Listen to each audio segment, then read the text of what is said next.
ఇర్మియా పుస్తకం 31వ అధ్యాయం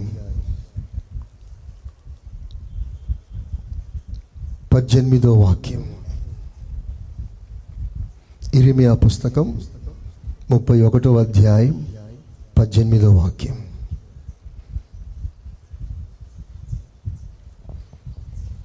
నీవు నన్ను శిక్షించితివి, కాడికి అలవాటు కాని కోడి దెబ్బలకు లోబడినట్లుగా నేను శిక్షకు లోబడుచున్నాను.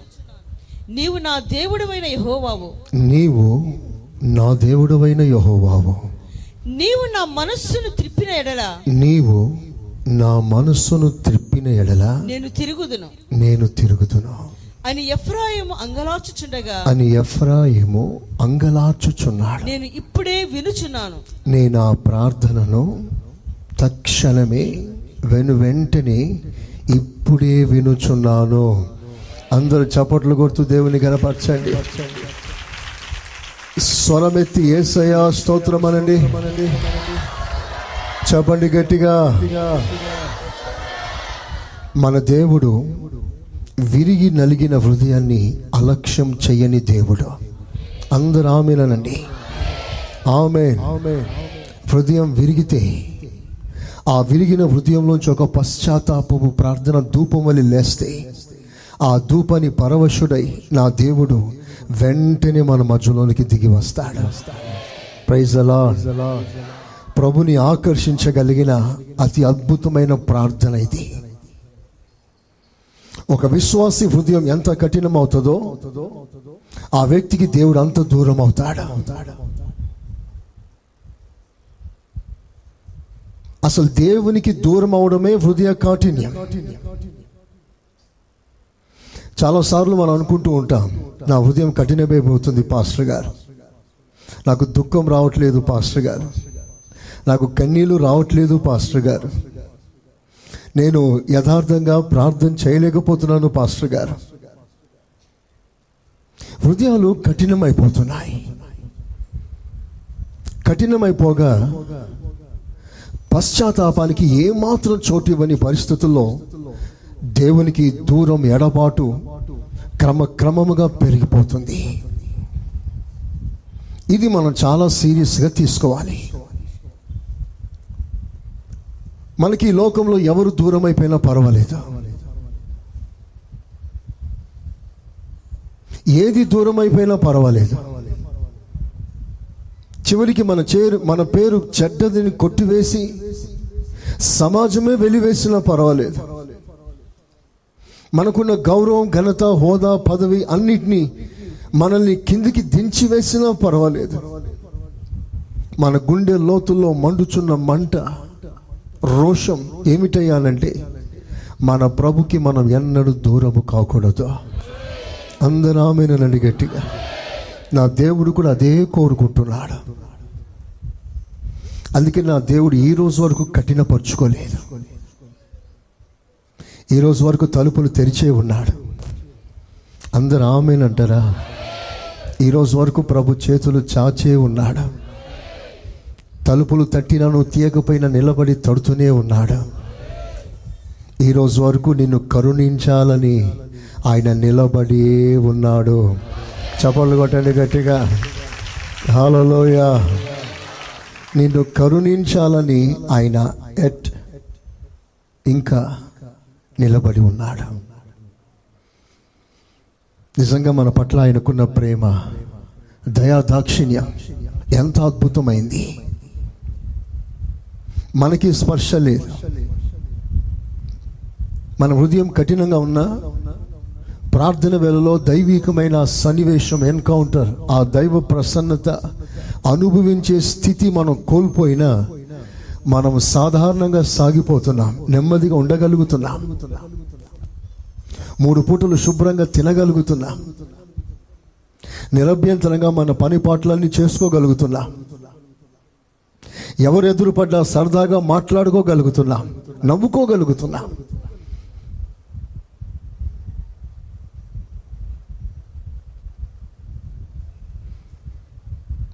ఒకసారి ఆలోచన చేయండి.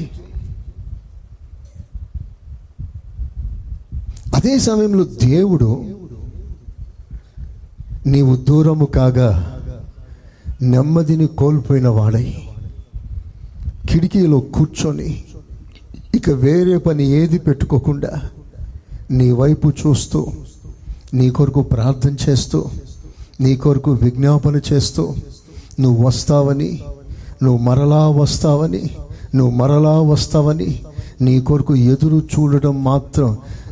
చూడడం తప్ప ఇంకేది ఆశించని మన తండ్రి నిజముగా నీ కొరకు ఎదురు చూస్తున్నాడు.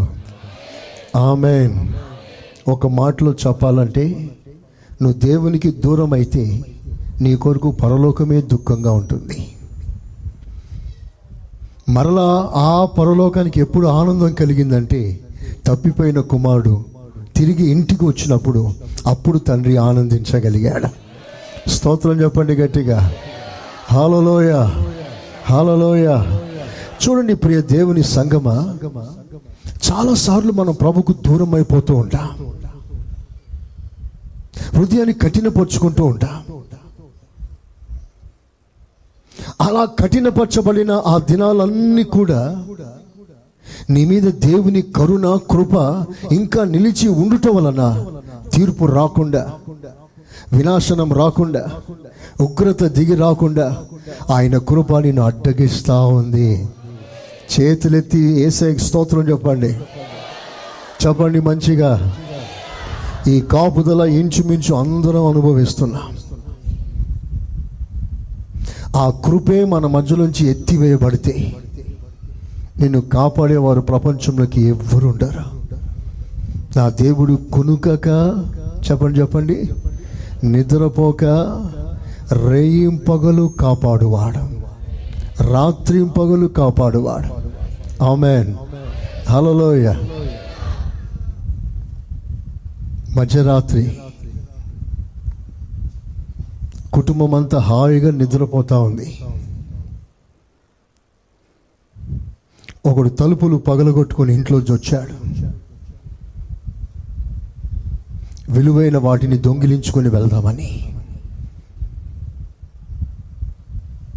బయటంతా మంచు పడుతుంది. ఆ మంచులో తీవ్రమైన చలి. ఆ చలిలో పిల్లలు, కుటుంబం దొడ్డు రగ్గు కప్పుకొని నిశ్చింతంగా నిద్రపోతూ ఉన్నారు. అంతలో దొంగోడు విలువైన వస్తువులన్నీ మూట కడతా ఉన్నాడు. ఆ పడకలో ఒక చిన్న బిడ్డ లేచింది. లేచేసరికి ఆ బిడ్డ ఏడుస్తుందేమోనని వెంటనే ఆ బిడ్డని దొంగలు ఎత్తుకున్నారు. ఎత్తుకొని నెమ్మదిగా తలుపులు తీసి బయట వెరాండాలో పెట్టేశారు. చలి. వీళ్ళంతా లోపలికి వచ్చి దొంగతనం చేస్తూ ఉన్నారు. సడన్లో ఆ పసిబిడ్డ ఏడుపు వారికి వినిపించింది. తుల్లిపడి లేచి చూస్తే ప్రక్కన బిడ్డ లేదు. బిడ్డ ఏది కలవరపడి పరిగెత్తుకొని బయటికి వెళ్ళారు.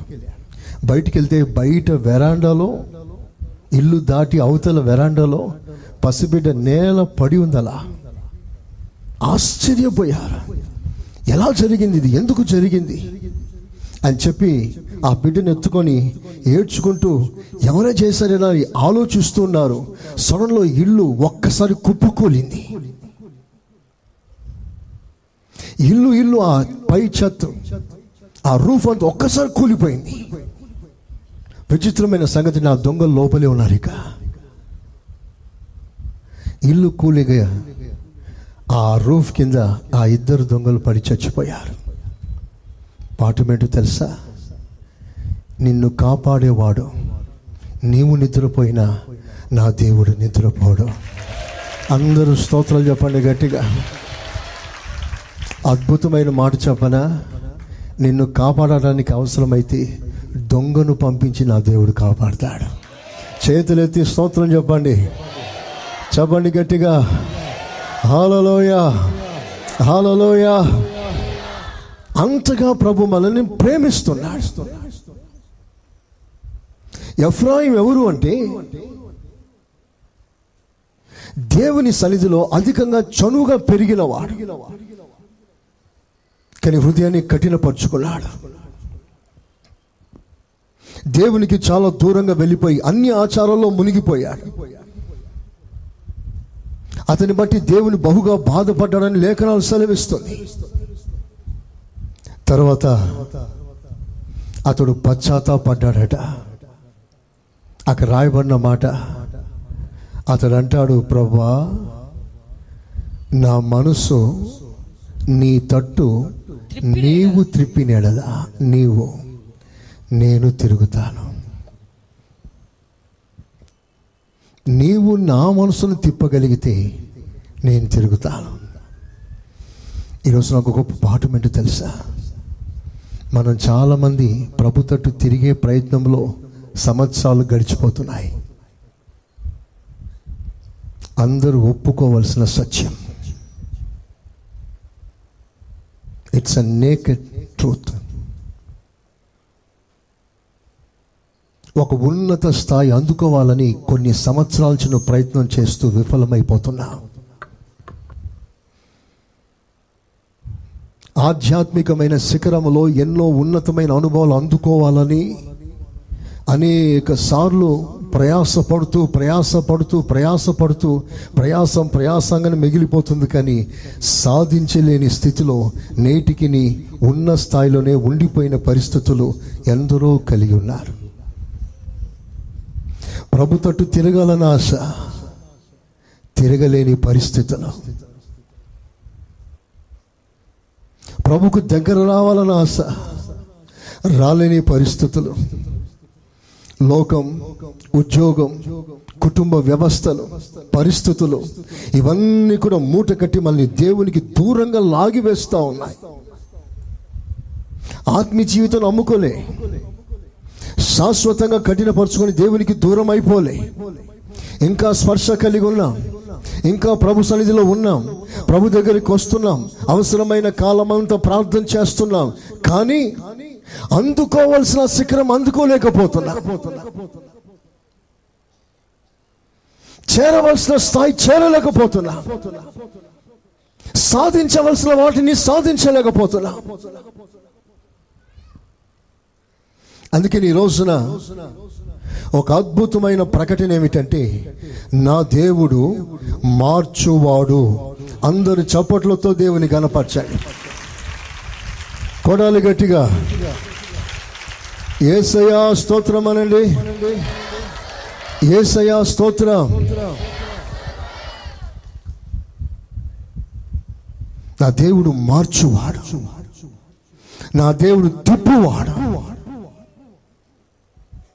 దేనినైనా తిప్పుతాడు, మారుస్తాడు, ఎవరినైనా మారుస్తాడు. కాల చక్రాలను తిప్పువాడు నా దేవుడు, కాల గమనాన్ని తిప్పువాడు నా దేవుడు, ఋతువులను తిప్పువాడు నా దేవుడు, సూర్య చంద్ర నక్షత్రాలు తన కక్షలలో నడిపిస్తూ తిప్పుచు నడిపించే దేవుడు మన దేవుడు. అవన్నీ క్రమముగా నడిపిస్తూ, మారుస్తూ, తిప్పుతూ చక్కగా తన కక్షలో నడిపిస్తున్నాడు. నేను అంటాను, ఇవన్నీ కూడా తన నోటి మాటతోనే దేవుడు తిప్పుతా ఉన్నాడు. Praise the Lord. మనమున్న ఈ భూమి ఎంత వేగంగా తిరుగుతుందో మీకు తెలుసా? ఎంత వేగంగా.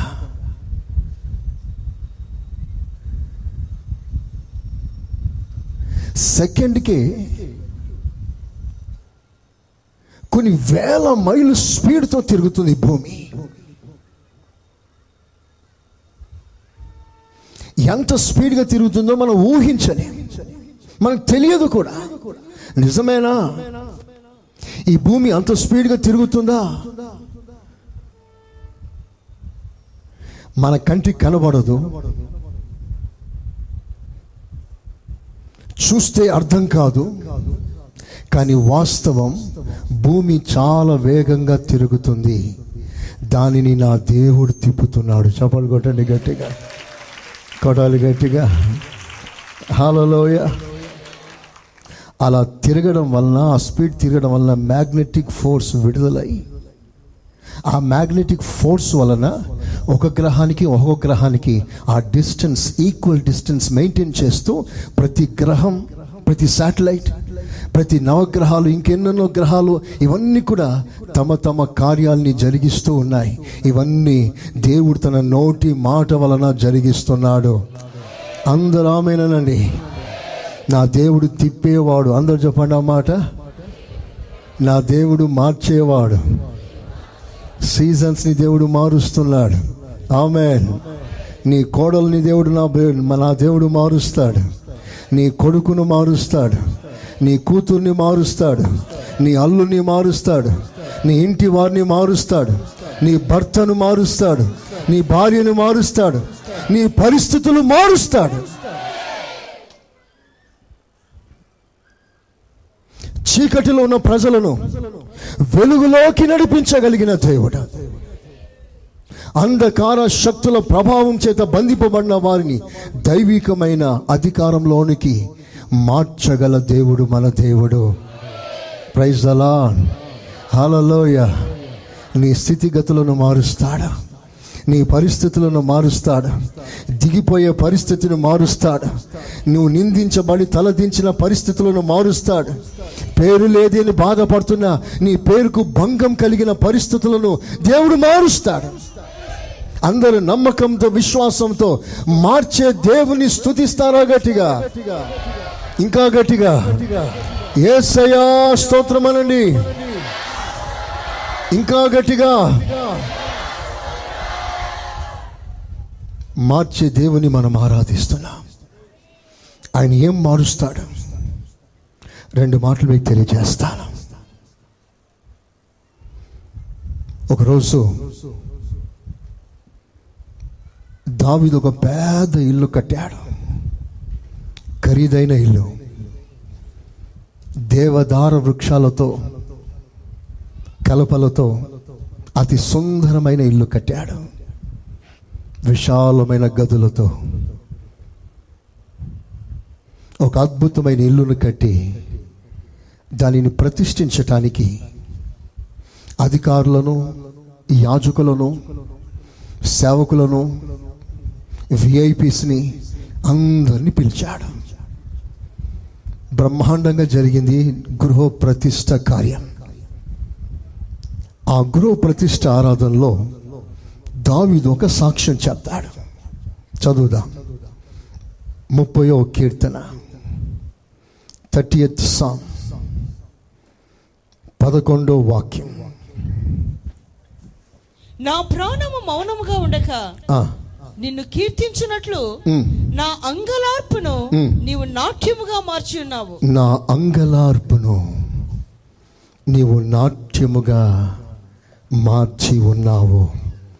Praise the Lord. హల్లెలూయా. ఈ సాక్ష్యం చెప్పిన సమయం, సందర్భం హౌస్ డెడికేషన్ సెరమనీ. పైన రాసుంటాను చూడండి. గృహ ప్రతిష్ఠ గానం. గృహ ప్రతిష్ఠ గానం. ఒక పాటే రాశాడు అనుకోండి, సాక్ష్యం. ఆ సాక్ష్యం విన్న ఆ ఇంటిలో కూడిన వారందరూ కూడా విచిత్రంగా చూస్తుంటారు, ఆశ్చర్యంగా చూస్తుంటారు.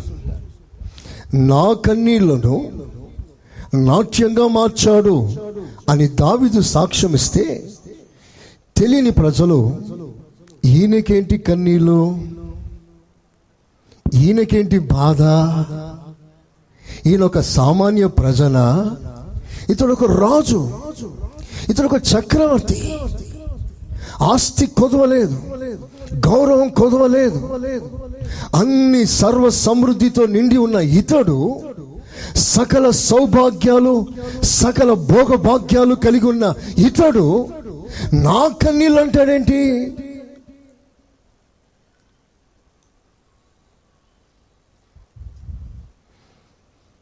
దావీదు యొక్క కన్నీళ్లను గూర్చి అందరికీ తెలియకపోవచ్చు. ఆనాడు ప్రజలందరూ ఇల్లు చూశారు, ఇంట్లో ఆస్తి చూశారు, రాజుగారు పదవి చూశారు, రాజుగారు వేసుకున్న బట్టలు, వస్త్రం చూశారు, రాజుగారు కలిగి ఉన్న హోదా, ఘనత, గౌరవాన్ని చూశారు. దాని వెనుక ఉన్న కన్నీళ్లు అందరికీ అర్థం కాదు. అదే ఈరోజు నేను చెప్పవలసిన సత్యం. అందరూ నా మాటలు జాగ్రత్తగా వినాల్సిందిగా కోరుతున్నాను. చాలాసార్లు ప్రజలు మనల్ని తప్పుగా అర్థం చేసుకుంటారు. మన నేడు కలిగి ఉన్న ఈ సంపద, గౌరవం, ఘనత, ప్రస్తుతం అనుభవిస్తున్న ఈ సౌఖ్యాన్ని ప్రజలు అర్థం చేసుకోలేరు. దావీదు నా కన్నీళ్లను నాట్యంగా మార్చాడు అని సాక్ష్యం ఇస్తున్నాడు.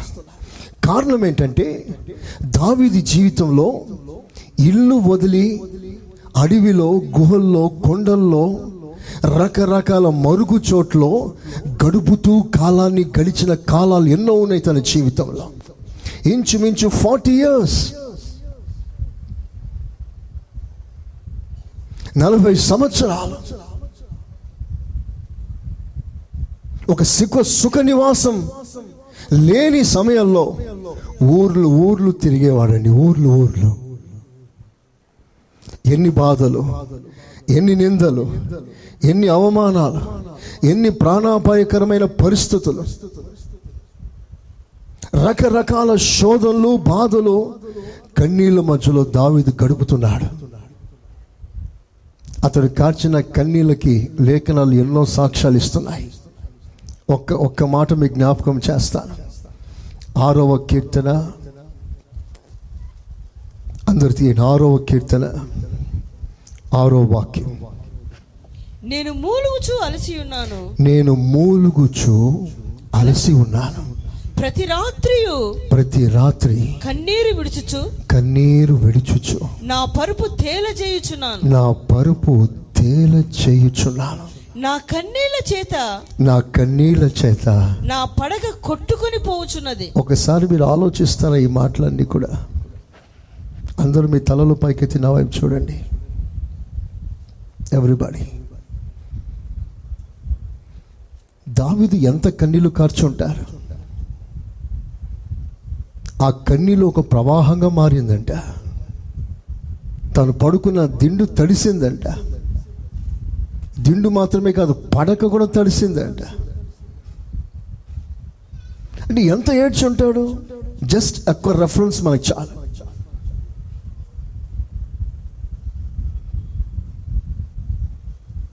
ఇంటి వారి వల్ల ఆపద,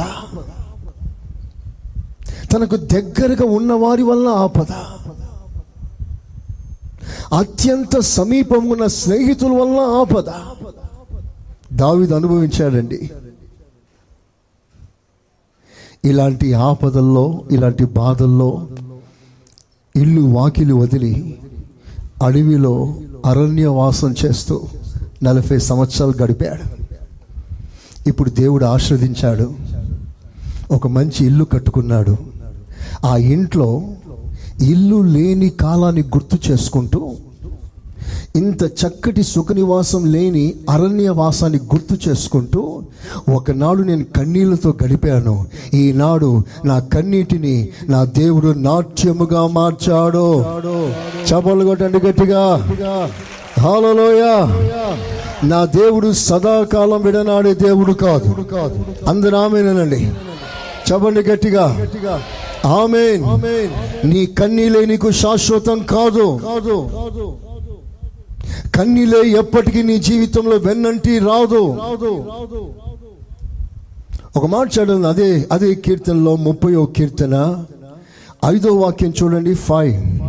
ఆయన కోపము నిమిషమాత్రముండును, ఆయన దయ ఆయుష్కాలమంతయు ఉండును.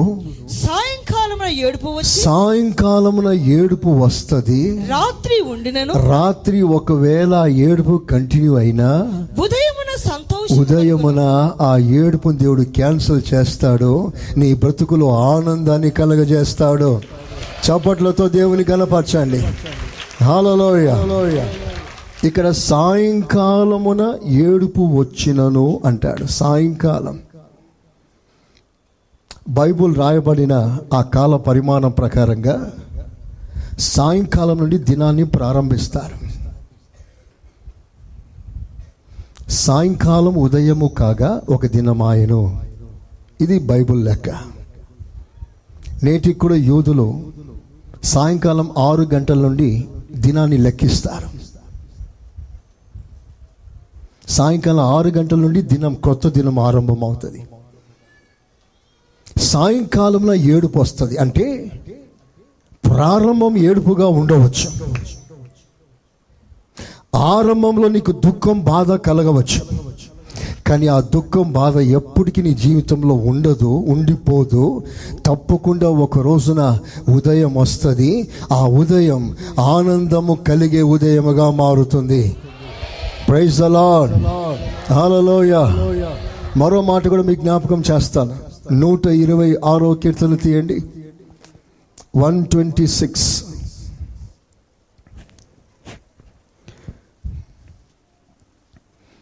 126వ కీర్తన ఎక్కడ? 5వ వాక్యం. కన్నీళ్లు విత్తుచు విత్తువాడు, కన్నీళ్లు విత్తుచు విత్తువాడు సంతోష గానముతో పంట కోస్తాడు. అందరు చేతులు పైకెత్తుతారా? చెప్పండి. కన్నీళ్లు విడుచుచు విత్తువాడు. మంచిగా చెప్తారు ఇంకొంచెం బ్రదర్స్? చెప్పండి. కన్నీళ్లు విడిచేవాళ్ళు చెప్పండి. అందరూ చెప్పండి. కన్నీళ్లు విడుచుచు విత్తువాడు సంతోష గానములతో పంటను కోస్తాడు. Praise the Lord. విత్తుట, అందరూ అన్న మాట చెప్పండి గట్టిగా. విత్తుట అనగా ఆరంభ దశ. It's an beginning. ప్రారంభం కన్నీళ్ళు, ప్రారంభం బాధ, ప్రారంభం దుఃఖం, ప్రారంభం కొరత, ప్రారంభం రకరకాల లేమి. కానీ ఒక మాట, ఆ కన్నీళ్ళు ఎప్పటికీ కొనసాగదు.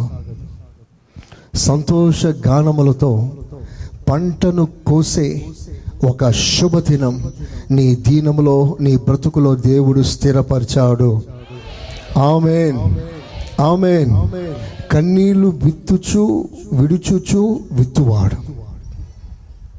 మీకు మంచి మాట చెప్తాను, మనసులో రాసుకోండి.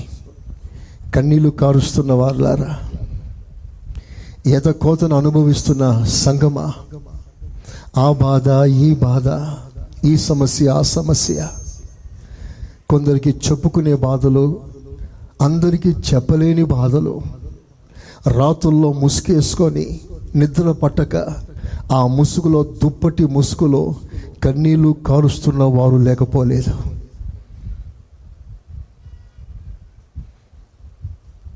కనబడే కన్నీళ్ళు, కనబడని కన్నీళ్ళు కొందరి జీవితాల్లో. గుండెలోంచి నీరు కారుతుంది కొందరిలో. ఈ బాధలు ఎప్పుడు పోతుందయ్యా? ఈ ఇబ్బందులు ఎప్పుడు దాటిపోతానయ్యా? ఈ సమస్యకు అంతం లేదయ్యా? కన్నీళ్లతో సతమతమవుతున్న వాళ్ళు ఎందరో ఉన్నారు. వినండి, మీ కన్నీళ్లతో మీరు విత్తుతున్నారు. You are sowing with your tears. కన్నీళ్లు కార్చే వాళ్ళందరూ కూడా ఒకటి మనసులో పెట్టుకోండి, ఇది విత్తనం వేయు కాలం. చెప్పండి ఆమెన్ గట్టిగా, చెప్పండి గట్టిగా. విత్తనం వేసిన వాడు ఏం చేస్తాడు? ఓపికతో కనిపెట్టుకొని ఉంటాడు. ఒకరోజు రానే వస్తుంది, కడవరి తొలకరి వర్షాలు వస్తాయి, నువ్వు విత్తిన విత్తనానికి తడుపుతాయి, అది మొలకెత్తుతుంది. ప్రైజ్ ది లార్డ్, హల్లెలూయా. ఇది మన నిరీక్షణ. నువ్వు కార్చే ప్రతి కన్నీరు ఒక విత్తనంతో సమానం. You are sowing the seed. బాధపడకండి, భయపడకండి. నువ్వు కార్చే కన్నీళ్ళను ఒక విత్తనంగా నేలలో నాటబడుతుంది. ఒకరోజు నువ్వు పంటను కోస్తావు, తప్పకుండా నువ్వు పంటను కోస్తావు. ఆ దినం మిగుల ఆనందాన్ని దేవుడిని కలుగజేస్తాడు. Praise the lord. దావీదు వైపు చూస్తూ, ఆయన బట్టలు చూస్తూ, ఆయన బిల్డింగ్ చూస్తూ, నీకేంటయ్యా కన్నీళ్ళు అని చెప్పిన వారు లేకపోలే. ప్రస్తుతాన్ని చూసి ఎంతో అదో విధంగా ఆలోచన చేసేవారు లేకపోలే. మీకు చెప్తాను, ఈ రోజున మా విషయంలో కూడా ఎందుకు అభ్యంతరం పడే పరిస్థితులు వస్తాయి. ఎందుకంటే ఈ రోజున కలిగి ఉన్న ఈ సంపద అన్నిటిని బట్టి ఎన్ని కార్లు పాస్టర్ గారికి, స్తోత్రం. పాస్టర్ అడుగు పెడితే కారే. Let God speak.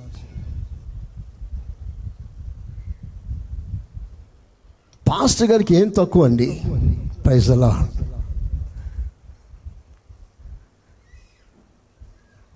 ఆయన రూమ్లోకి వెళ్తే పరలోకం పోయినట్టే ఉంటుంది, చల్లగా. స్తోత్రం. ఏసీ గదుల్లో, ఏసీ కార్లో. ఆయనకి ఏం తక్కువ అండి అనేవాళ్ళు లేకపోలే. నేను మాట చెప్పనా, ఈ సమృద్ధి వెనుక దాగి ఉన్న ఆ ప్రయాస, ఆ కన్నీళ్ళు, ఆ బాధ, ఆ వేదన ఎంతమందికి తెలుసు? ఒక సాక్షిగా నేను ముందు నిలబడి ఉన్నాను, యాజ్ అ విట్నెస్.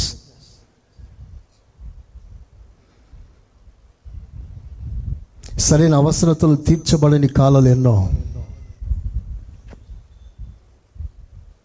సరైన అనుకూలాలు లేని కాలాలు ఎన్నో, నోటికి రుచులు తగలని కాలాలు ఎన్నో, ఎన్ని జాగారాలు, ఎన్ని పస్తులు, ఎన్ని ఉపవాసాలు, ఎంత ప్రార్థన, ఎంత ప్రయాసం దీని వెనుక దాగి ఉందో ఒకసారి చూడాలని కోరుకుంటున్నా.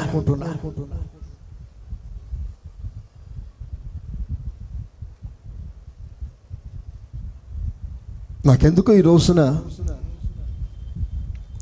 రాత్రి 3 గంటలకు మేము వచ్చాం, 2 గంటలకు వచ్చాము, 3 గంటల వరకు పిల్లలతో మాట్లాడుతూ ఉన్నాను. 3:30కి నిద్రపోయాను. వెంటనే 5:30కంతా లేశాను. ప్రభు సొంతలాగా కూర్చొని ధ్యానం చేస్తూ ఉన్నాను.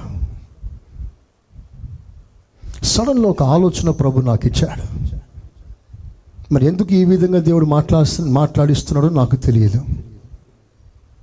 ఈ మాటలు చెప్పటానికి కొంచెం సంశయించిన, వేరే వర్తమానం కొరకు అధికమైన తీవ్రత గలవాడై ప్రయాసపడుతున్నా, వేరే వైపు వెళ్ళనివ్వకుండా నా మనసు నిలకడగా ఇక్కడ పెట్టి వీటిని మీ ముందు పెట్టాలని ఒక తీవ్రమైన ఒక ఆలోచనలో కలిగినందున తప్పకుండా ఈ మాటలు మీకు చెప్పవలసి వస్తుంది.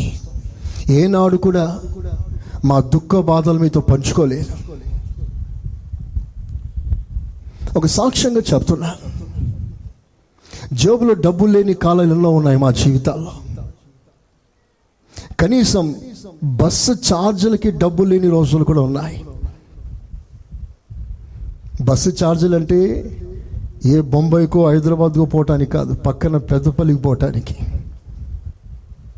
10 కిలోమీటర్లు బస్సులో ప్రయాణం చేయటానికి జేబులో తగిన డబ్బులు లేని కాలాలు మా జీవితాలు ఎన్నో ఉన్నాయి.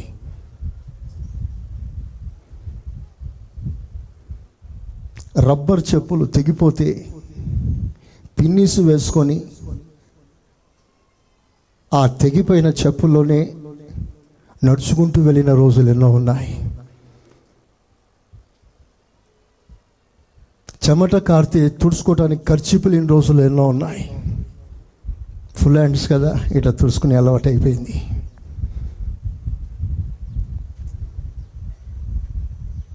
వసతులు లేని కాలాలు ఎన్నో. ఒక చిన్న వాహనం కూడా లేని రోజులు.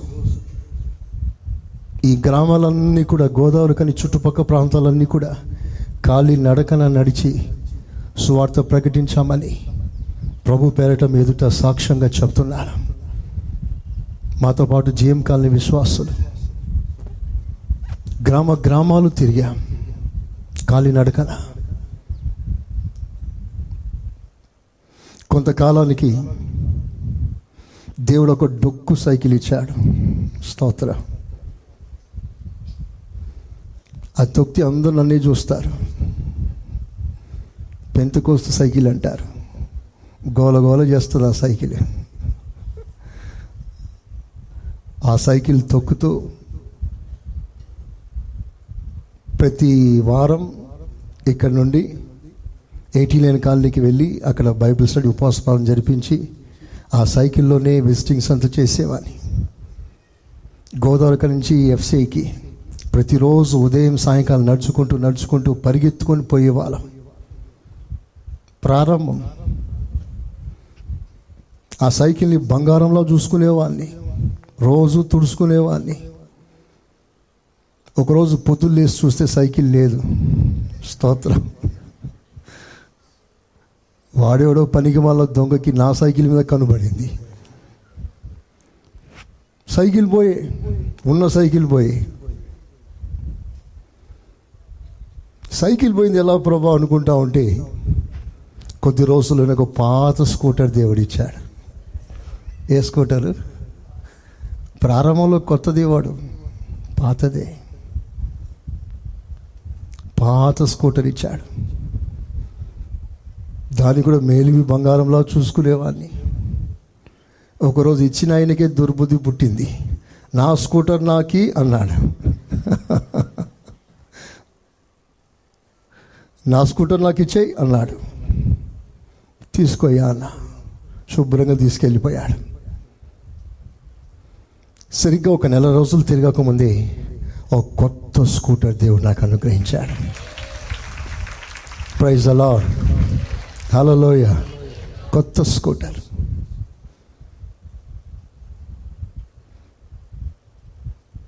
ఆ మునుపటి దినాలు ఒకసారి జ్ఞాపకం చేసుకుంటే మా హృదయాలు కరిగిపోతాయి.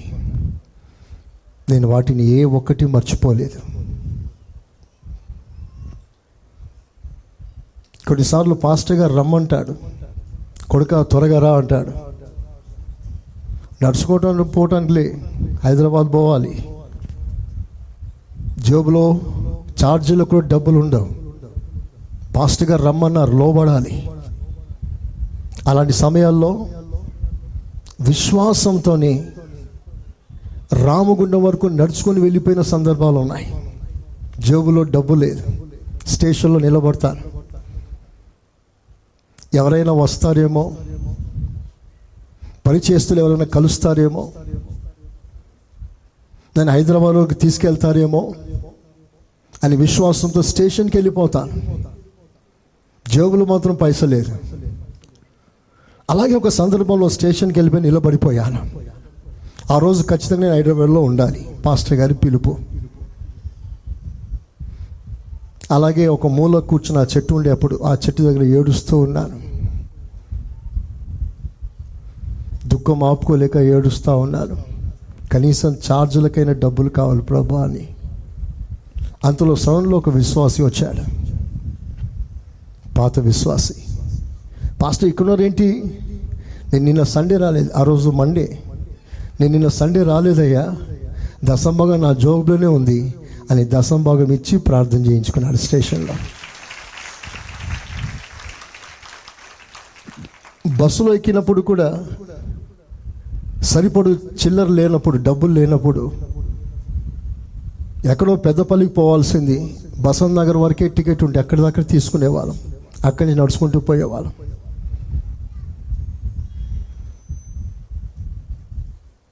ఇలాగ క్రమక్రమంగా దేవుడు కొద్దిగా ఆశీర్వదిస్తూ ఉండేవాడు. కూరగాయలు కొనటానికి కూడా ఉండదు. ఒక అమ్మ ప్రతిరోజు కూరగాయలు అమ్ముకొని చివరిలో మిగిలేది ఆలుగడ్డ, దుంపలు, తెలుగులో ఏమంటారు దాన్ని, బంగాళదుంప. ఆ బంగాళదుంప మొత్తం ఇచ్చేసిపోయేది. మేము వారమంతా ఆలుగడ్డ సన్నగా ఉండేవాడిని. స్తోత్రం. ఆలుగడ్డ మయం. భవిష్యత్తులో పెద్ద సంఘం కదా, అందుకే దేవుడు ఒక మంచి ఆకారం దేవుడు నాకు ఇచ్చాడు. స్తోత్రం. ఆ తర్వాత ఒక డొక్కు జీపు, పాత జీపు, అది కొన్ని రోజులు నడిచింది. ఒకరోజు ఆ జీబులో వెళ్తూ ఉన్నాం. సడన్లో ఆ రేడియేటర్ నుంచి నీళ్ళు ఒక్కసారి పొంగి బస్ట్ అని పొంగిపోయింది. ఏందిరా బస్ట్ అయిందని చూస్తే ఆ రేడియేటర్లో ఉన్న నీళ్ళంతా వేడెక్కి పాడైపోయి బస్ట్ అయిపోయి నీళ్ళంతా బయటకు వచ్చేసింది. నాకు బాగా గుర్తు, ఆ ఊరి పేరు నీరు కుల్ల, ఇక్కడే పెద్దపల్లి దగ్గర. ఆ తర్వాత ఇక్కడ సభలు జరుగుతుంది ఇదే గ్రౌండ్లో. అప్పుడే మన విశ్వాసి ఒక ఫ్యామిలీ మారుతి కారు కొత్తది తీసుకున్నారు. వారు తీసుకున్నారు కానీ వాళ్ళు ఇద్దరికి నడపనికి రాదు. స్తోత్రం. ఇద్దరికి నడపనికి రాదు. ఆ రోజు స్పీకర్ గోదావరి భవన్లో ఉన్నాడు, ఒక లాడ్జ్లో. స్పీకర్ని తీసుకొని రావాలి. ఆ టైంలో ఎవరు లేరు బ్రదర్స్. నాకా కారు నడపనికి రాదు. ప్రారంభం కారు రెడీగా ఉంది, నడిపేవారు ఎవరు లేరు. ప్రసంగం టైం అవుతుంది. ఇప్పుడు నేనేం చేశాను, మారుతి కారు ఎక్కి కూర్చున్నాను. ఎలా స్టార్ట్ చేయాలో అడిగాను. ఇట్లా తిప్పయ్యా అన్నారు, తిప్పాను. గేర్ ఎట్లా వేయాలని అడిగాను. డయాగ్రామ్ ఉంది చూడు అన్నారు. ఇట్లా వేసాను. వేసి తీసుకెళ్ళిపోయాను. స్పీకర్ని తీసుకొచ్చేసాను.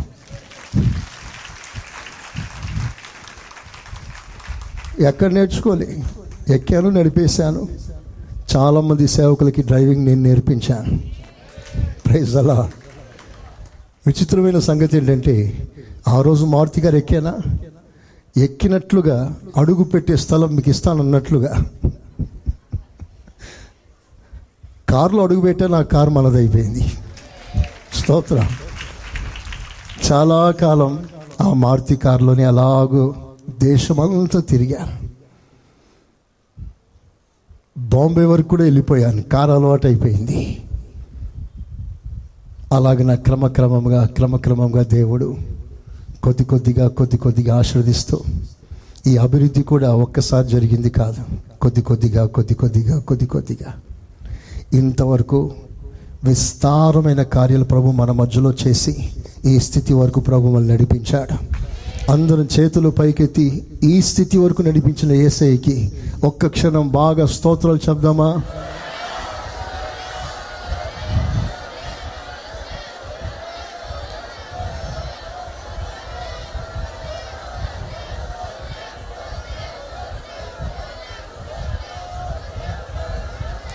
నా ఎడారి జీవితాన్ని ఏదేనుగా మార్చినా, నా ఎడారి జీవితాన్ని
ఇలాగున చిన్న మందిరం ఉన్న రోజుల్లో కూడా విశ్వాసులు చాలా తక్కువ మంది ఉండేవారు. మొదటి మందిరం అది. జస్ట్ 25% నిండేవారు, 75% ఇంకా ఖాళీగా ఉండేది. ఆ రోజుల్లో కూడా రాత్రుల్లో నేను నిద్రపోయేవాడిని కాదు. మందిరం ఖాళీ ఎంత ఉందో ఆ ఖాళీ స్థలం అంతా మోకాల మీద తిరిగేవాడిని. రాత్రంతా ఏడ్చుకుంటూ ఈ ఖాళీ స్థలం అంతా ఆత్మలతో నింపయ్యా.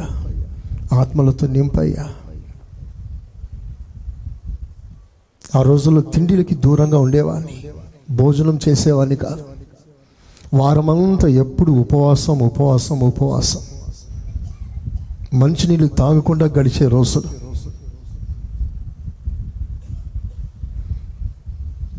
ఒకరోజు 85,000 ఇవ్వాలి. 85,000 అంటే గగనం. అది లక్షలతో సమానం. ప్రారంభం. తెల్లారేసరికి కట్టాలి. ఆ రాత్రంతా నేను నిలువు మోకాల మీద ఉన్నాను, 2 చేతులు పైకెత్తి ఇదే గదిలో. రాత్రంతా అలాగే 2 చేతులు పైకెత్తేసాను, చేయి దించలే. మీరు నమ్మకపోవచ్చు, నాకు అది అలవాటు.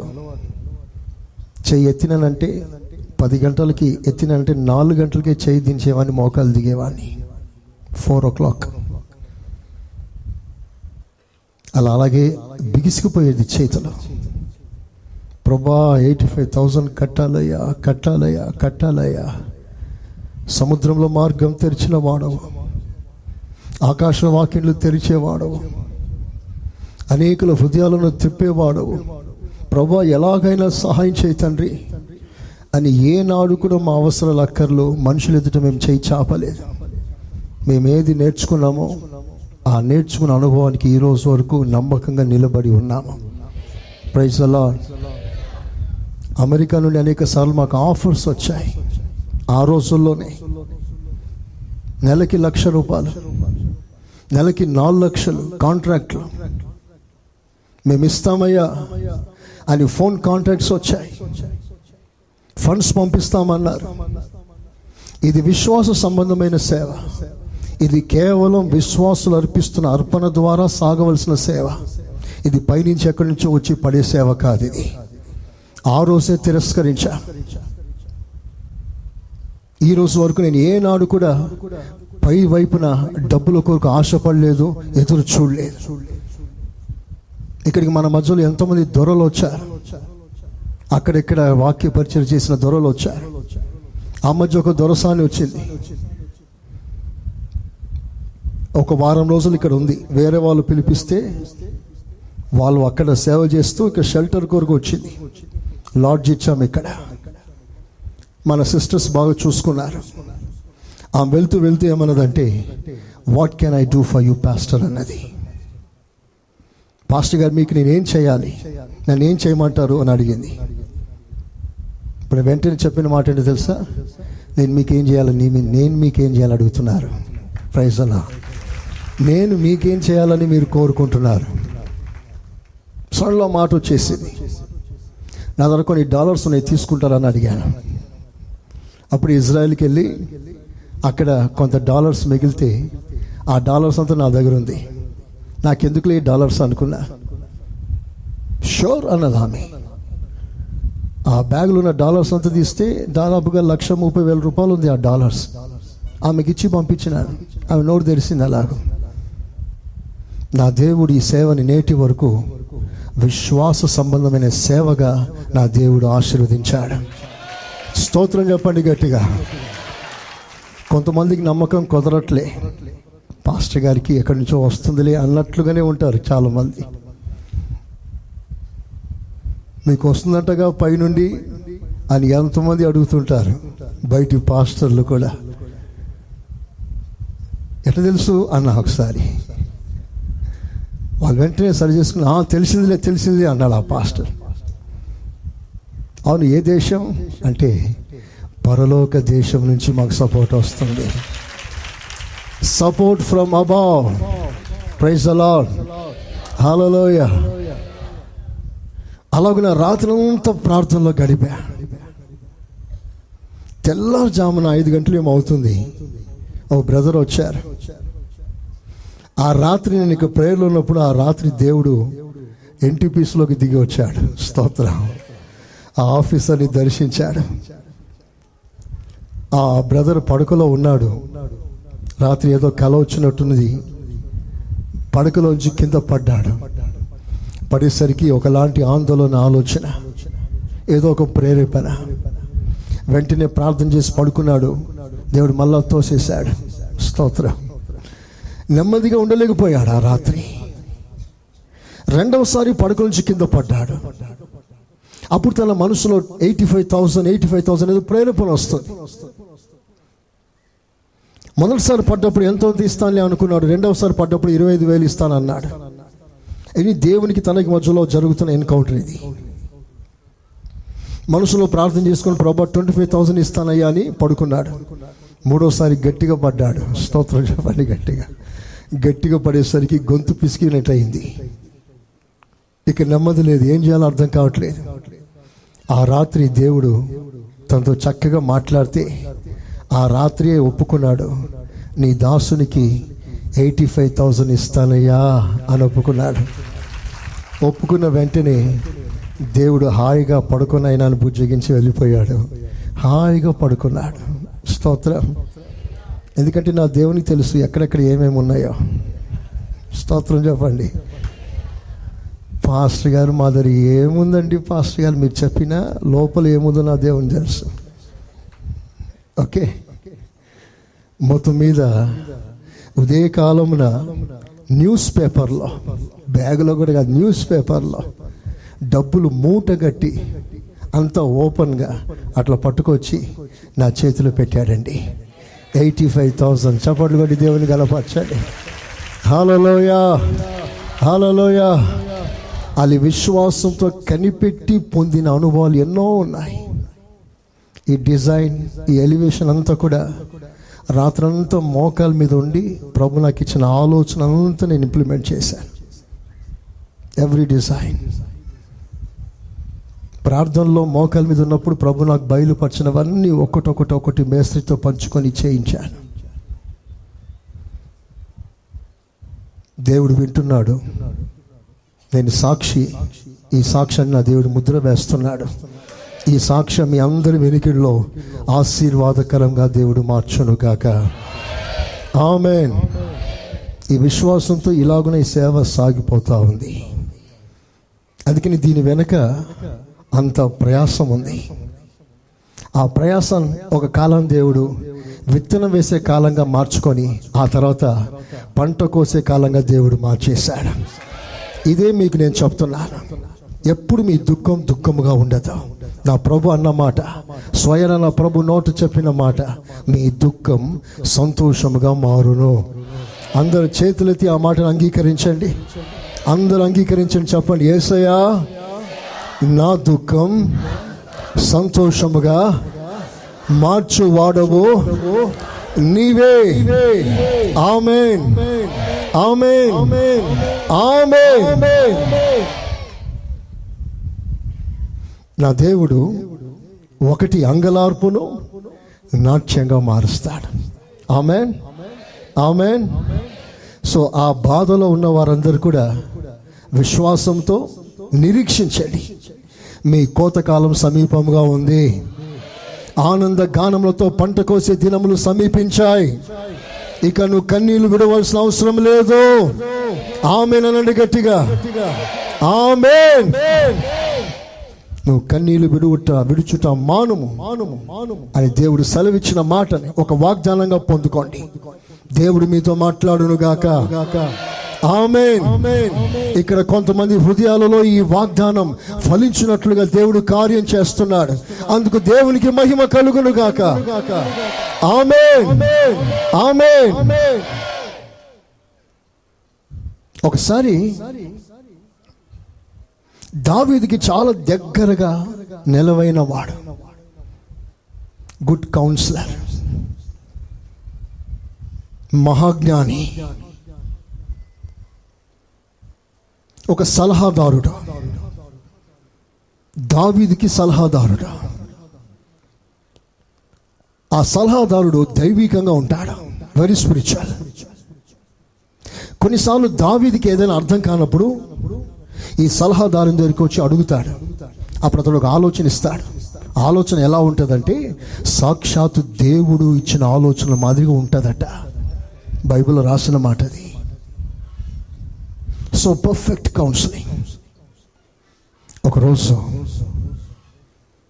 అంత దగ్గరైన వాడు, అంత నెలవైన వాడు, కష్టకాలమున ఆపదలలో అనేక సలహాలు ఇచ్చి దావీదుకి ఆదరణగా ఉన్నవాడు, ఒకనాడు సడన్లో శత్రు పక్షంలో చేర్చబడ్డాడు.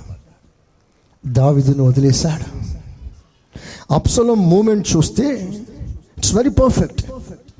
సడన్లో దావీదుకి డౌట్ వచ్చింది. అబ్సలోంకి ఇంత జ్ఞానం లేదే, ఇంత చమత్కారంగా వ్యూహించడే, ఇతని ఇంతటి చక్కటి రచనకి కారణం ఏమిటో అని విచారిస్తే దావీదు సలహాదారుడైన అహీతోపేలు. అందరు చెప్తారా మాట? మంచిగా చెప్పండి. అహీతోపేలు దావీదును వదిలేసి అబ్సలోం పక్షంలో చేర్చబడ్డాడు. ఇంతవరకు దావీదు పక్షమున ఆలోచన చెప్పిన వాడు ఇప్పుడు దావీదుకి వ్యతిరేకంగా ఆలోచన చెప్తున్నాడు. ఆ బాధ ఎలా ఉంటుందో ఒకసారి చూసారా? ఆ మాట మీరు రెఫరెన్స్ రాసుకోండి. శామ్యూయల్ 2nd బుక్ 2వ పుస్తకం 15వ అధ్యాయం. సమూయేలు 2nd 2వ పుస్తకం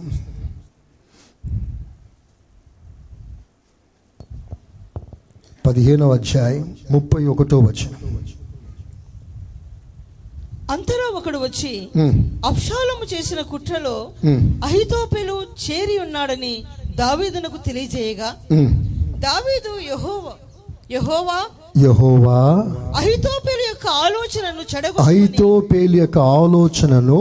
చెడగొట్టుమని మార్చుము ప్రార్థన చేశాను. Turn the counsel of Ahithophel. చెడగొట్టుము అనే పదం దగ్గర మార్చుము. Turn the council. నా దేవుడు ఎవరో తెలుసా? శత్రు యొక్క ఆలోచనలన్నీ కూడా దేవుని బిడ్డలకు వ్యతిరేకంగా రచిస్తున్న ప్రతి వ్యూహాన్ని కూడా తిప్పి కొట్టగలిగిన దేవుడు నా దేవుడు. అందరూ చప్పట్లతో దేవుని కనపరచండి. కొడాలి గట్టిగా యేసయ్యా స్తోత్రం అనండి.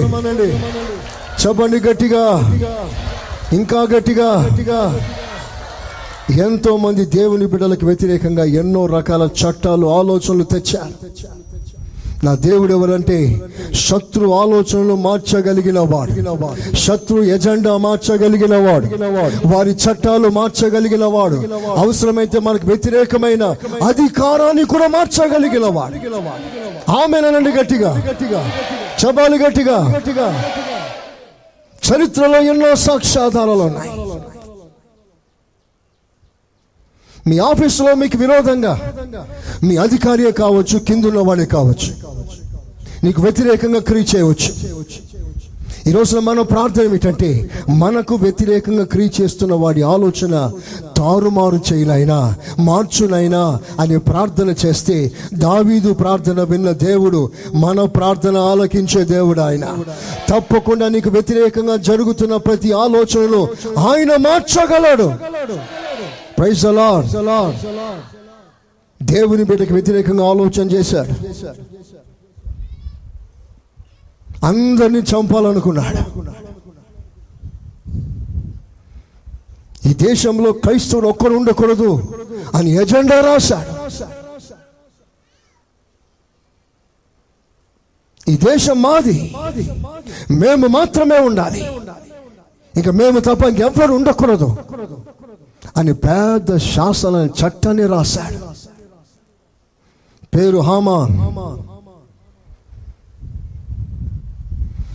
మా తెగకు సంబంధించిన వాడు తప్ప యూదుడు క్రైస్తవుడు ఒక్కడు ఉండకూడదు అని కంకణం కట్టుకున్నాడు.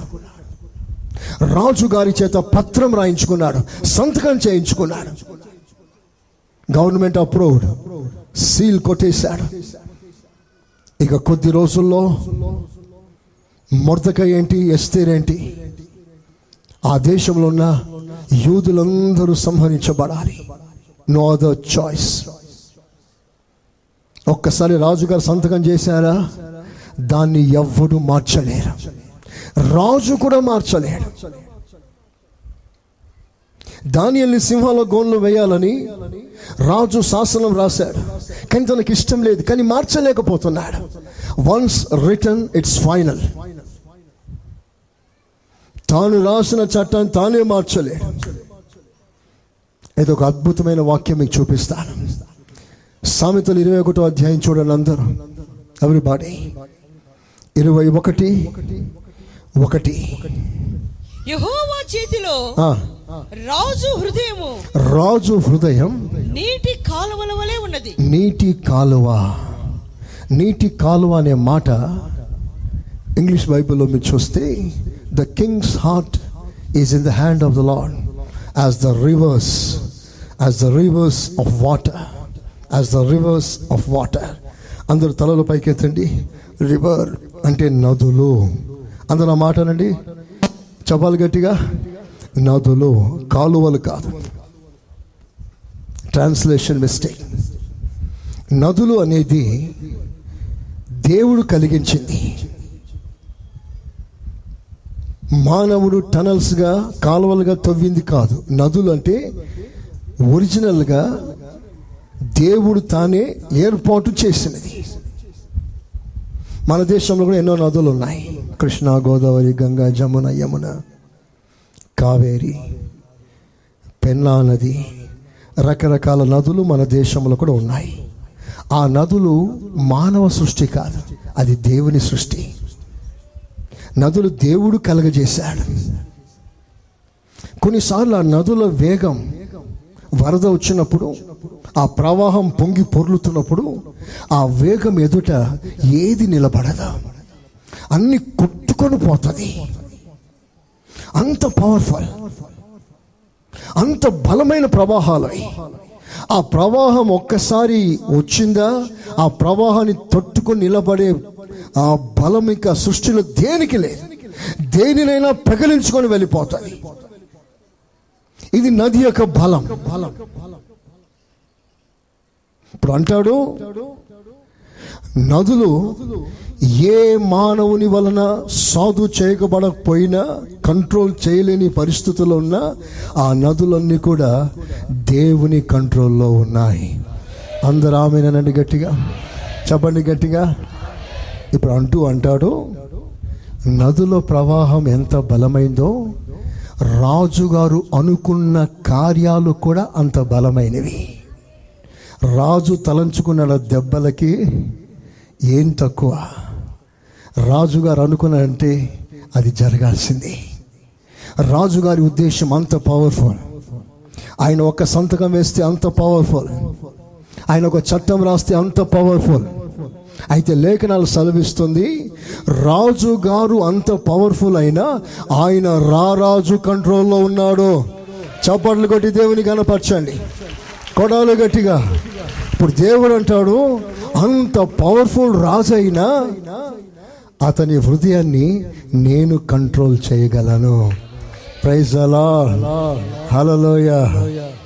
ఇప్పుడు వినండి, రాజులను కూడా నా దేవుడు కంట్రోల్ చేసి, దేవుని ప్రజలకు వ్యతిరేకంగా ఆలోచన చేసి, చట్టాలు రాసి వ్యతిరేకంగా పూనుకున్న ఎంతోమంది చక్రవర్తులను దేవుడు మార్చి మనకు అనుకూలంగా మార్చిన చరిత్ర మన దృష్టిలో, మన వినికిడిలో కలదు. ఆమేన్, హల్లెలూయా. యూదులందరూ చావాలి అన్నదే నిర్ణయం. చివరికి హామాను కూడా ఉరి తీసి చంపాలని కంకణం కట్టుకున్నాడండి. హామాన్ దుష్టుడు. మొత్తం మీద ఉరికంబ సిద్ధపరిచాడు. శత్రులందరూ ఏకమై ఆలోచన చేశారు. కానీ నా దేవుడు వాడి ఆలోచనలు తారుమారు చేశాడు. ప్రైజ్ ది లార్డ్, హల్లెలూయా. చెప్పండి హుషారుగా, నా దేవుడు ఎవరు? శత్రువుల ఆలోచనలను తారుమారు చేయవాడు. అందరూ మాటనండి గట్టిగా. ఎస్, మరొకసారి చెప్పండి అందరు గట్టిగా. ఎలా తిప్పి కొట్టాడో తెలుసా నా దేవుడు? వాడి ఆలోచన వాడి నెత్తి మీదకి వచ్చినట్లుగా దేవుడు చేశాడు. వాడు సిద్ధపరిచిన ఉరికంబ మీద వాడే ఉరి తీయవలసిన పరిస్థితి వచ్చింది. భయపడకండి. వ్యతిరేకంగా ఆలోచన చేస్తున్నారా? మన పనంతా కూడా వారికి వ్యతిరేకంగా పోవడం కాదు, నువ్వు ప్రభు సన్నిధికి రావడం, నువ్వు ప్రభు సన్నిధిలో మోకరించాడు. శత్రు నీపై అధికారం కావచ్చు. ఆ శత్రు ఎంత పెద్దవాడైనా, ఆ పెద్ద శత్రు, పెద్ద చక్రవర్తి, పెద్ద రాజు అయినా సరే, వాడిపై కూడా మన దేవుడు అధికారం కలిగిన వాడే ఉన్నాడు. అది మీరు మర్చిపోకండి. పెద్ద బాస్ మీరు అనుకుంటారు, ఆయన కంటే పెద్దవాడు మన దేవుడు. కనుక మీరు మీ బాస్ చేతిలో కాదు, మనం మన దేవుని చేతిలో ఉన్నాం. ఆమేన్. మీకు ఎంతైనా కీడు కల్పించాలని రకరకాల ప్రయత్నాలు చేస్తారు. కొంతమంది అంటే, నువ్వు నా చేతిలో ఉన్నవరా, మన పైన ఉన్నవారు, నేను ఏమైనా చేయగలనురా, నేను ట్రాన్స్ఫర్ చేయగలను, నేను డీప్రమోట్ చేయగలను, నీ జీతం తగ్గించగలను, నేను క్యాన్సల్ చేయగలను, నువ్వు నా చేతిలో ఉన్నవరా అని చెప్పేవాళ్ళు లేకపోలేదు. నేనంటాను, ప్రియమైన దేవుని బిడ్డలారా, మీరెవరి చేతిలో లేరు, మీ అధికారుల చేతిలో మీరు లేరు, మిమ్మల్ని సృష్టించిన సృష్టికర్త చేతిలో మీరున్నారు. ఆయన అన్నిటినీ మార్చగలవాడు. Praise the Lord. హల్లెలూయా. నా దేవుడు ఎవరు అంటే, శత్రు ఆలోచనలు మార్చేస్తాడు. నా దేవుడు ఎవరు అంటే, ప్రతి శాపాన్ని కూడా ఆశీర్వాదంగా మార్చగలడు. Praise the Lord. హల్లెలూయా. చేతబడి చేస్తున్నారు అంటున్నారా? మా ఇంటి మీద నిమ్మకాయలు వేస్తున్నారు అంటున్నారా? వినండి వినండి వినండి. నా దేవుడు ఎవరు అంటే, శత్రు వేస్తున్న చేతబడిని కూడా వాటిని మార్చి నీకు అనుకూలంగా, నీకు ఆశీర్వాదంగా మార్చగల దేవుని మనం ఆరాధిస్తున్నాం. Praise the lord. ఒకసారి ఒక రాజు దేవుని బిడ్డల అభివృద్ధిని చూసి కళ్ళు కుళ్ళిపోయి, అసూయతో మండిపోయి, ఎలాగైనా వీని లేకుండా చేయాలి అని కంకణం కట్టుకున్నాడు. ఓ ప్రవక్తను పిలిచాడు. ఆ ప్రవక్త సోది పని కూడా చేస్తుంటాడు, డబ్బులు కమ్ముడిపోయాడు.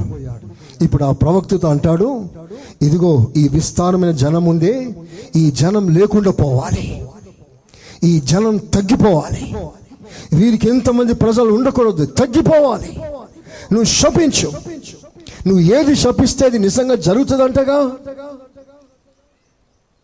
నా నాలుగు చూసావా అంటారు కొంతమంది, పుట్టుమచ్చ. నా నాలుగు మీద మచ్చ ఉంది చూడు, జాగ్రత్త అంటారు కొంతమంది.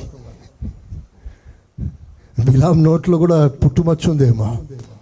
నువ్వు శపిస్తే కన్ఫర్మ్గా శపించబడతారు. అప్పుడు ఏం చేశాడు బిలాము? బలిపీఠాలు కట్టి ప్రార్థన చేసుకుంటున్నాడు. ఎందుకురా? శపించటానికి. విచిత్రమైన సంగతి చెప్పనా? కొందరు ప్రార్థన చేసి చేసి చేసి చేసి ఆమెను అనగానే వాడింట మనుపోయా, వీడు చావా, వాడు వాడు అలాగూ అయిపోవా. ప్రార్థన చేస్తూ ఉంటేనా, ప్రార్థన ముగించిన తర్వాత శాపనార్థాలు పెడతారు. ఈ బిలాం అంతే, ప్రార్థన చేసి చేసి చేసి చేసి ఇప్పుడు రాజుగారు అంటారు, వీళ్ళెవ్వరూ విస్తారమైన సంఖ్య ఉండకూడదు, వీళ్ళంతా తగ్గిపోవాలి, శపించు అంటాడు. ఇతడు వెళ్ళి బలిపీఠం ఎక్కి నోరు తెరిచేసరికి ఆ మైండ్లో ఉన్న పదం, వీళ్ళు లేకుండా పోవాలి, వీళ్ళ సంఖ్య తగ్గిపోవాలి అనే ఆ మాటను మార్చేసి ఏమని పెట్టాడో తెలుసా దేవుడు? ఓ యాకోబు, నువ్వు రేణువుల వంటి వాడు, ఇసుక రేణువుల వంటి వాడు, నిన్ను లెక్కించడం ఎవ్వరి తరం కాదు. చెప్పాలి కొట్టాలి గట్టిగా, కొట్టాలి గట్టిగా. అక్కడ రాయబడిన మంచి మాట ఏంటంటే, నీ 4వ భాగాన్ని లెక్కించడం కష్టం అన్నాడు. ఒక్కడు ఉండకుండా పోవాలని శపించరా అంటే, నోరు తెరిస్తే లేకుండా పోవడం కాదయ్యా, అసలు 4వ భాగాన్ని లెక్కించడమే కష్టం. 4వ భాగాన్ని లెక్కించడం కష్టమైతే 4 భాగాలు లెక్కించడం ఎవరి వల్ల అవుతుంది? అర్థమైతే చేతులైతే ఒకసారి గట్టిగా స్తోత్రం చెప్పండి, చెప్పండి మంచిగా. లేకుండా పోవాలి అంటే అనేక విస్తారమైన సంఖ్యగా నువ్వు మారుదువుగాక అని ఆశీర్వాదం వచ్చేసింది. Praise the lord. వీళ్ళు బాగా ధైర్యం అంట కదా ఈ ప్రజలకి. వీళ్ళందరికీ పిరికి గుండె వచ్చేయాలి, భయపడి పారిపోవాలి. శపించు అంటాడు. సరే అని బలిపీఠం ఎత్తాడు. వీళ్ళందరికీ పిరికి గుండె రావాలి. చిన్న శబ్దం వస్తే పరుగున పారిపోయే బలహీనమైన మనసు రావాలి అని చెప్పటానికి, ఆ శాపంలో చెప్పటానికి ఎక్కాడు. దేవుడు ఏం చేశాడో తెలుసా? ఓ ఇశ్రాయేలారా, మీరందరూ సింహము లాంటి వారు, చవని గట్టిగా. ఒక్కసారి నిక్కి నిలిచావా, నీ ముందు ఎవ్వడు నిలవలేడు. Praise the lord. పాఠం ఏంటో తెలుసా? శత్రు యొక్క శాపనార్థాలన్నీ కూడా నా దేవుడు ఆశీర్వాదంగా మార్చేస్తాడు. హల్లెలూయా! ఎంత గొప్ప దీవెన. ఎవరైనా మీ ఇంటి మీద మన్ను పోసారా? భయపడక, నా మన్నంతా బంగారంగా మారిపోతుంది. హల్లెలూయా, హల్లెలూయా. ఒకే మాట, నా దేవుడు మార్చేవాడు. Praise the Lord. హల్లెలూయా. దేనినైనా మారుస్తాడు, ఎవరినైనా మారుస్తాడు. కనుక మీరు ఏ విషయంలో మీరు కలవరపడనక్కర్లేదు. మీ పరిస్థితులు ఎంత దీనంగా ఉన్నా, హీనంగా ఉన్నా, మరలా వాటిని నువ్వు అనుకునే దానికంటే అధికమైన దీవెనతో ఒక అద్భుతమైన మార్పును దేవుడు నీకు ఇస్తాడు. ఆమేన్. నా కొడుకు చేతికి రాడు, పనికిరాడు అనుకుంటుంటే ఆ కొడుకే నిన్ను చేతుల్లో ఎత్తుకునేటట్లుగా దేవుడు చేస్తాడు. Praise the lord. చెప్పండి, మన దేవుడు ఎవరు? మార్చేవాడు. చెప్పండి అందరు గట్టిగా, చెప్పండి గట్టిగా, ఇంకా గట్టిగా. హల్లెలూయా. ఇప్పుడు ఇక్కడ అహీతోపెల్ సంగతి ఏం జరిగిందంటే, సలహా ఇస్తున్నాడు దావీదుకు వ్యతిరేకంగా. అప్పుడు ఈ ఆలోచన ఎప్పుడైతే అబ్షాలోముది కాదు అహీతోపెల్ది అని తెలుసుకున్నాడో, ఇదంతా ఈజీగా తీసుకోవటానికి వీల్లేదు అని అందరూ మోకాల మీదకి వచ్చారు.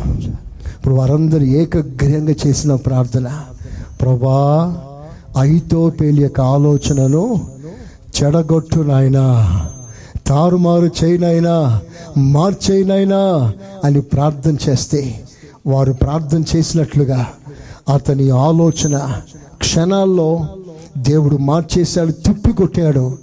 ఎప్పుడైతే అహీతోపెలు తనిచ్చిన ఆలోచన నెరవేరలేదు అన్న సంగతి తెలుసుకున్నాడో, వెంటనే ఇంటికెళ్ళి ఫ్యాన్కి తాడేసుకొని, మెడకు చుట్టుకొని, స్టూల్ నెట్టేసుకున్నాడు, ఉరి వేసుకొని చచ్చిపోయాడు. నా దేవుడు ఎవరు అంటే, నీకు విరోధంగా ఎవరైనా కీడు చేస్తున్నారా, ఆ కీడు నీ మీద రాదు బిడ్డ. ఆ కీడు రివర్స్లో వారి మీదకే వెళ్తుంది. నీవు క్షేమముగా ఉంటావు, నువ్వు ఆశీర్వాదంగానే ఉంటావు. ఎందుకంటే నీ ఇంట సమస్తమును మార్చువాడు దేవుడు ఉన్నాడు. అందరూ చప్పట్లు కొడుతూ దేవుని గణపరుస్తామా?